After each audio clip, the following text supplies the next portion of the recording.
Okay, wow, it's been really difficult to make this video. Hi guys, how are you doing? Hope you guys are had a great weekend. I certainly started off to a great start. I saw Harry Potter and Deathly Hallows Part 2. Loved it, as a Potter fan, So it was really kind of hard to do this review and kind of do it impartially, kind of think impartially about the movie and kind of give an honest, but I'm doing my best, so here we go. Harry Potter and Deathly Hallows Part 2, essentially it's like, after escaping Malfoy Manor at the end of Part 1, Harry, Ron, and Hermione continue their quest for Lord Voldemort's Horcruxes. Horcruxes, if you guys don't know, for you non-Potter folk out there, Horcruxes are objects, could be anything like a light bulb or something if you wanted to. Horcruxes are objects that a person can latch a part of their soul onto for protection, so the person will essentially be immortal. And you do this by killing people, and it separates the soul so you can easily put it into a Horcrux. And so Harry, Ron, and Hermione, since the end of the 6th book and 6th movie, decide to go on this journey to destroy Lord Voldemort's Horcruxes and make him vulnerable and make him mortal.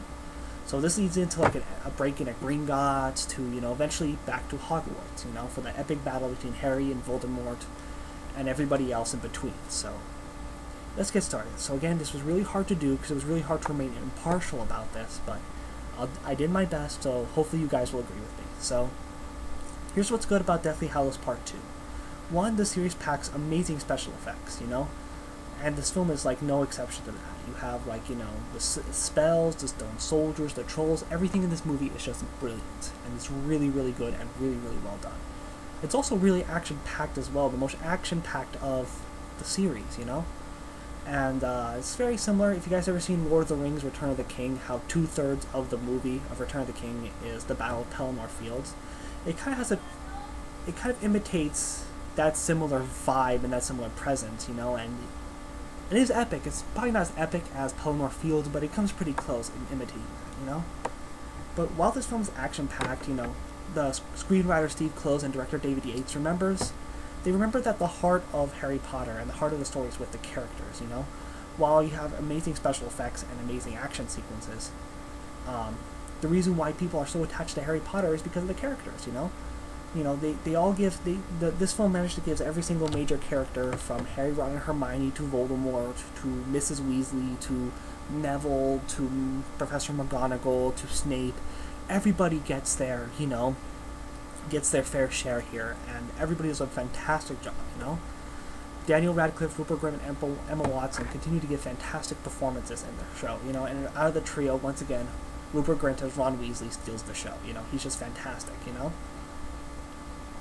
the supporting cast, many of them who were missing from the first part, like many of the Hogwarts staff, it was nice to see them return as well. So, of course, now Harry Potter film is complete without a famous British actor. We've seen since the first film that for new characters they bring in certain famous British actors.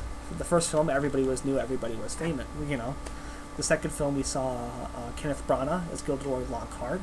The third film, we saw Michael Gambon replace the late Richard Harris as Albus Dumbledore, Gary Oldman as Sirius Black, and the brilliant Emma Thompson as Professor Trelawney. The fourth film, we saw Ralph Fiennes portray Lord Voldemort, and we had Brendan Gleeson play Mad-Eye Moody, which was brilliant. In the fifth film, we see Dolores Umbridge, played by Imelda Staunton, and Bellatrix Lestrange, played by Helena Bonham Carter. The sixth film, we had Jim Broadbent as Professor Slughorn. In the seventh film, we had Bill Nighy as Rufus Grimjaw, the Minister of Magic. And now we have Ciarán Hinds. Ciarán Hinds, if you don't know, is an Irish actor. He is most famous for playing Julius Caesar in the HBO series Rome, and the villain in the second Tomb Raider movie. He plays Aberforth Dumbledore, which is Albus's younger brother, and he does fantastic. He's barely recognizable because with the beard and the long hair, but he is brilliant in the role. He is a really good actor, really fantastic in the part. Now, the next thing I'm going to talk about is a little bit of smaller detail, something I personally kind of enjoyed in the film. This is for you Star Wars fans out there. I'm a Star Wars fan also. You'll know as you watch my videos, I'm an everything geek. and Star Wars was one of my first geekdoms growing up as a kid, you know? And I saw this scene that I kind of felt was a homage to The New Hope. For those of you who've seen the film, for those of you who haven't, for those of you who haven't, there's going to be a spoiler right now. You may deem it as a spoiler. So if you want to shut your microphones off, and what I'll do, I'll give you a thumbs up. If you want, I'll give you a thumbs up, and when the thumbs up are given, you can watch it. So I'll, you can turn your sound on, and the spoiler will be done. So essentially, what happens is that Ron and Hermione meet up with Harry to go and try to find the diadem of Ravenclaw in the room of requirement. Harry first runs into Malfoy, Blaze, and Crabbe, I believe, and they both cast, they try casting Avada Kedavra and everything and that, and one of the spells almost hits Hermione, so Ron goes chasing after them, screaming, "Oh, not my girlfriend!"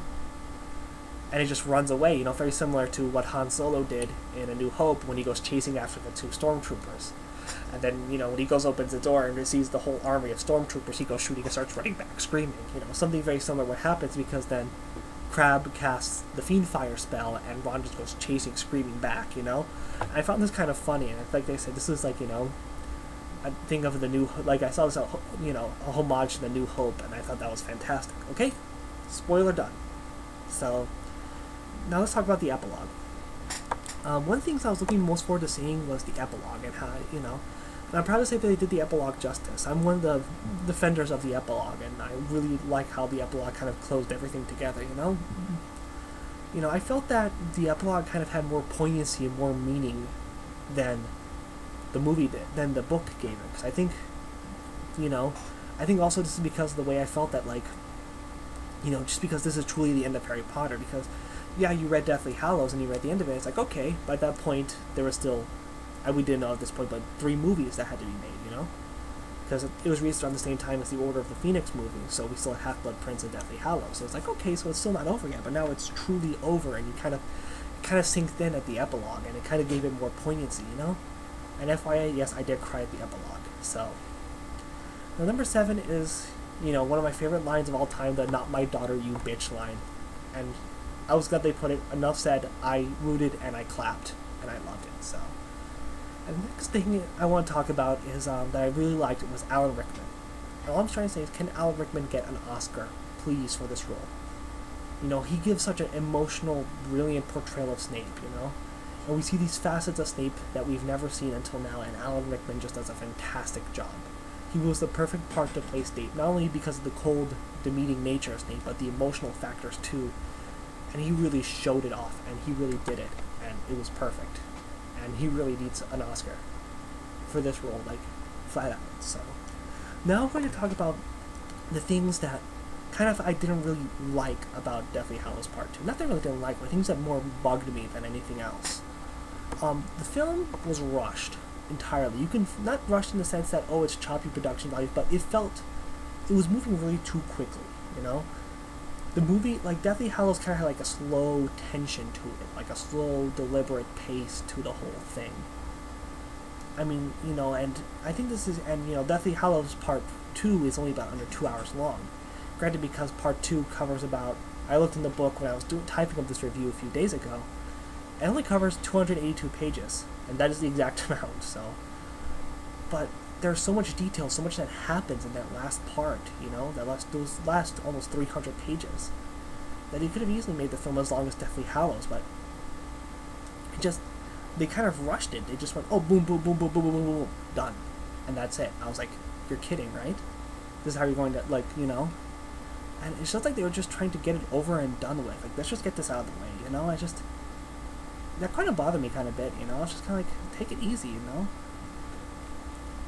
And my second kind of criticism that I've had was the lack of a Dumbledore storyline, this is kind of a criticism level at both the Deathly Hallows movies, And as I said in my previous videos, about, especially my list of the favorite Harry Potter characters, that one of the reasons I think Deathly Hallows is just as much of a story about Dumbledore's past and the story of how Albus Dumbledore became the man that he became famous as, as it's just about Harry just trying to destroy the Horcruxes and, being the hero.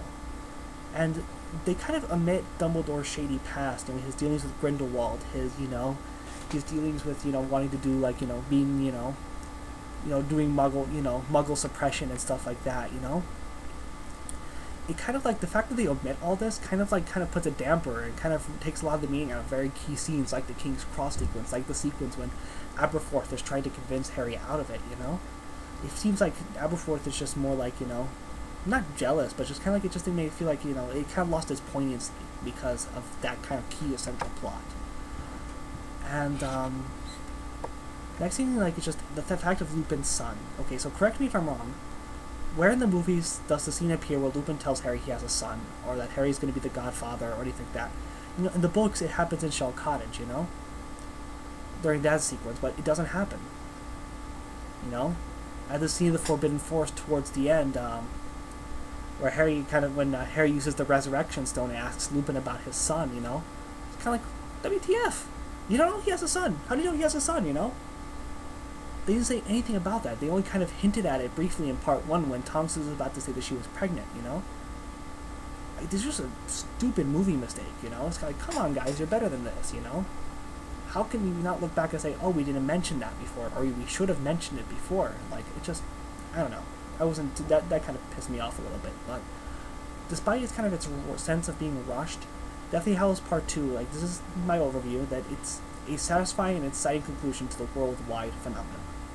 That is Harry Potter, and I'm glad to say that I was able to watch it and experience Harry Potter as a fan. So, like I said, I tried to be as impartial as I can about this review. If you don't think I was being impartial, please comment me back, and I will, take your opinions into serious consideration and stuff like that, And I'll do my best to make sure I'm more partial next time and stuff like that. It was really hard to be impartial about this. Let me just say that right off the bat, so. Alright guys, that is pretty much it for today. I will try to post a video sometime during the week and do a final Harry Potter list of 7, list of 8. List of 8 is going to be the favorite Harry Potter movies, since I've already seen all of them. Now I can make a clear judge on them. So, alright, I will see you guys later then. Peace.